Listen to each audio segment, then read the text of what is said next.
Hello friend, विधि ज्ञान channel में आपका स्वागत है।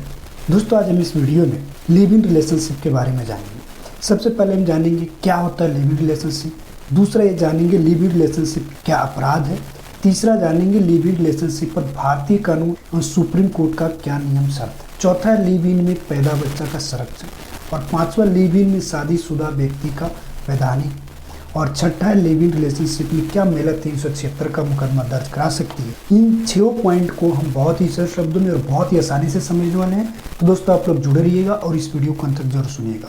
दोस्तों, वीडियो पसंद आए तो लाइक करना, कमेंट करना और अपने दोस्तों में इस वीडियो को शेयर भी करना। और आपने अभी तक विधि ज्ञान चैनल को सब्सक्राइब नहीं किया है तो इस वीडियो के अंत तक विधि ज्ञान चैनल को सब्सक्राइब कर लेना, ताकि मैं लॉ से जुड़े किसी भी टॉपिक पर वीडियो बनाऊँ तो सबसे पहले आपके पास पहुँचे।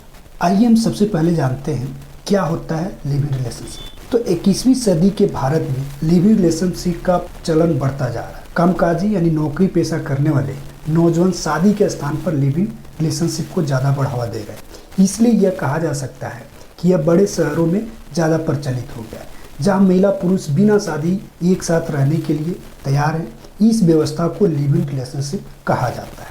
अब हम जानेंगे लिव इन रिलेशन अपराध नहीं है। आज भी भारत के समाज के अधिकतम लोग लिव इन रिलेशन को मान्यता नहीं देते। इसको समाज के लोगों का मानना है कि शादी के बगैर महिला पुरुष साथ नहीं रह सकते, और अगर कोई महिला पुरुष ऐसे रहते हैं तो समाज उनको बहुत सारी यातनाएं देती है। मगर भारत के कानून के नज़रिए से देखते हैं तो भारत का कानून लिव इन रिलेशनशिप का मान्यता तथा सुरक्षा देती है, और भारत का कानून तथा भारत का सर्वोच्च न्यायालय इसको वैध मानती है। इसके बाद हम जानेंगे लिव इन पर भारतीय कानून। तो लिव इन पर संसद के द्वारा पारित घरेलू हिंसा अधिनियम 2005 के धारा 2F के अनुसार कि घरेलू नातेदारी से ऐसे दो व्यक्तियों के बीच नातेदारी अभिप्रेत है जो साझी गृहस्थी में एक साथ रहते हैं या किसी समय एक साथ रह चुके हैं, जब वे समर्पता विवाद द्वारा या विवाद दंतक ग्रहण की प्रकृति की कमी की किसी नातेदारी द्वारा संबंधित है,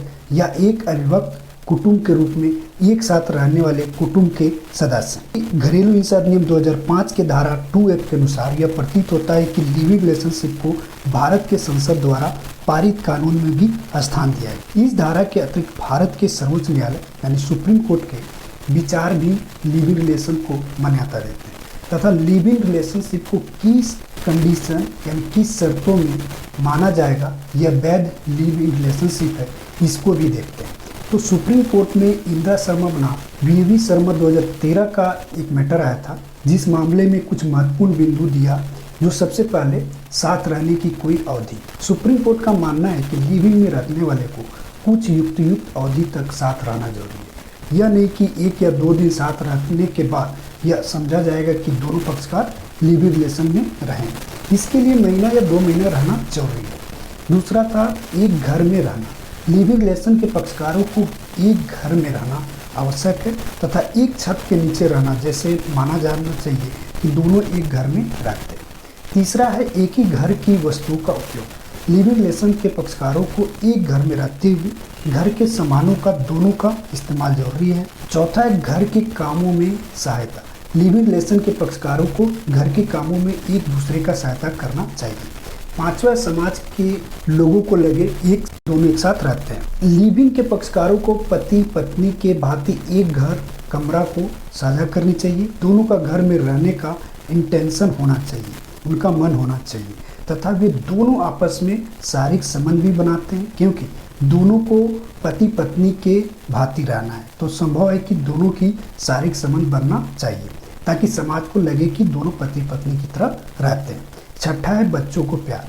लिव इन रिलेशनशिप में रहने वाले पक्षकार को अगर बच्चा होता है तो दोनों को अपने बच्चों को प्यार करना चाहिए, जैसे साधारण माँ बाप अपने बच्चों को प्यार करते हैं। सातवां, वयस्क होना चाहिए।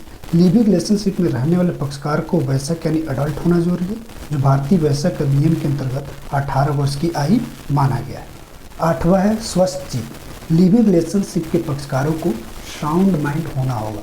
अगर कोई पक्षकार अनसाउंड माइंड यानी पागल नहीं होना चाहिए। नौवां है पूर्व में कोई पति पत्नी नहीं हो। लिव इन रिलेशन के पक्षकारों के कोई पति या पत्नी नहीं होना चाहिए, यानी अगर दोनों पक्षकारों का शादी हुई है और उसका जिससे शादी हुआ है पति या पत्नी बिना तलाक के लिव इन में रहते हैं तो वह अवैध माना जाए। अब इसके बाद हम जानेंगे लिविंग रिलेशन में पैदा बच्चा का संरक्षण के बारे में। तो लिविंग रिलेशनशिप में रहते हुए बच्चा पैदा वैध माना जाएगा। ऐसा बच्चा विवाहित जोड़े से जन्मा बच्चा माना जाएगा और पिता के संपत्ति में भारतीय कानून के तहत अधिकार होगा, उनको माता की संपत्ति में भी अधिकार होगा। ऐसा बच्चा को वह सारी अधिकार प्राप्त होगा जो विवाहित पक्षकारों के जन्म बच्चा को मिलता है। इसके बाद हम जानेंगे दोस्तों कि लिविंग रिलेशनशिप में रहने वाले व्यक्ति को किस कानून के अकॉर्डिंग उनको संरक्षण मिलता है। तो लिविंग के द्वारा रहते हुए पक्षकारों को संविधान के अनुच्छेद 21 के तहत संरक्षण प्राप्त है। अनुच्छेद 21 व्यक्तिगत संरक्षण के अधिकार की सुरक्षा देता है, इसलिए जो भी लिविंग रिलेशन में रहता है उसको संविधान यानी कॉन्स्टिट्यूशन के फंडामेंटल राइट है कि वह अपने व्यक्तिगत संरक्षण के लिए सुरक्षा मांग सकता है। इसके बाद हम जानेंगे शादीशुदा होते हुए रिलेशनशिप में रहने की क्या है कानून। तो विवाह एक सामाजिक यानी कॉन्ट्रैक्ट संविदा है। हिंदू इसको संस्कार समझते हैं जो दो वयस्क यानी अडल्ट के आपसी सहमति से विवाह के बंधन में बंधते हैं। कई दफ़ा ऐसे विवाह में उतार चढ़ाव आती है जो दोनों के रिश्ते में खटास पैदा कर देता है, जिसके वजह दोनों पक्षकारों को साथ रहना मुश्किल हो जाता है। सिर्फ साथ नहीं रहना विवाह का बंधन टूट नहीं जाता है, बल्कि विवाह का बंधन अपने आप लीगल एग्रीमेंट बन जाता है जो लीगल के तहत ही समाप्त किया जा सकता है। ऐसे में शादीशुदा व्यक्तिगत जब अगर अलग रहने लगते हैं जिसकी वजह किसी अन्य व्यक्ति से उनका संबंध मधुर हो जाता है जो कानून के तहत अवैध है, इसको लिविंग रिलेशनशिप नहीं समझा जाएगा, बल्कि पीड़ित पक्षकार के पास लीगल एक्शन लेने का अधिकार बन जाता है। जैसे कि आईपीसी सेक्शन 494 के तहत दंडित करना, उसको डिवोर्स ले लेना, मेंटेनेंस के लिए आवेदन दे देना, क्योंकि शादीशुदा व्यक्ति को बिना लीगल समाप्ति के किसी अन्य व्यक्ति के साथ रहना अवैध समझा गया। हाल ही में Punjab and Haryana high court ने अपने मामले में कहा था कोई विवाहित व्यक्ति अपने जीवन साथी पति या पत्नी से तलाक लिए भी लिविंग रिलेशनशिप में है या आईपीसी की धारा 494 के तहत अपराध हो सकता है। दोस्तों इसके बाद हम जानेंगे लिविंग रिलेशन में रहने के बाद महिला रेप यानी आईपीसी 376 का मुकदमा दर्ज करा सकती है। तो लिविंग रिलेशनशिप में कुछ समय तक दोनों पक्षकार साथ रहते हैं और रहने के बाद कुछ परिस्थितियों में अगर महिला पुरुष के ऊपर दुष्कर्म 376 का मामला दर्ज कराती है तो यह बिल्कुल गलत समझा जाएगा। लेकिन इसके लिए सुप्रीम कोर्ट में अपने मामले में जो शर्त दिया है और उस शर्त को पुरुष पूरा करता है तो पुरुष के ऊपर 376 का मामला नहीं बन। पुरुष को यहाँ बताना जरूरी है कि अगर वह किसी महिला के साथ लिविंग रिलेशन में रहता है तो उसके एक कॉन्ट्रैक्ट पर हस्ताक्षर अवश्य करवा ले, ताकि वह बाद में अगर महिला उसके ऊपर 376 का मुकदमा दर्ज करे तो उसको अपने बचाव में यह फायदा हो। तो दोस्तों अभी आपने लिविंग रिलेशनशिप के बहुत ही इंपॉर्टेंट टॉपिक को समझा। मुझे पूरा विश्वास है आपको ये वीडियो पसंद आई है। दोस्तों वीडियो पसंद आए तो लाइक कीजिए, कमेंट कीजिए और अपने दोस्तों में इस वीडियो को शेयर कीजिए। और आपने अभी तक विधि ज्ञान चैनल को सब्सक्राइब नहीं किया तो प्लीज़ दोस्तों आप लोग विधि ज्ञान चैनल को सब्सक्राइब कर लीजिए।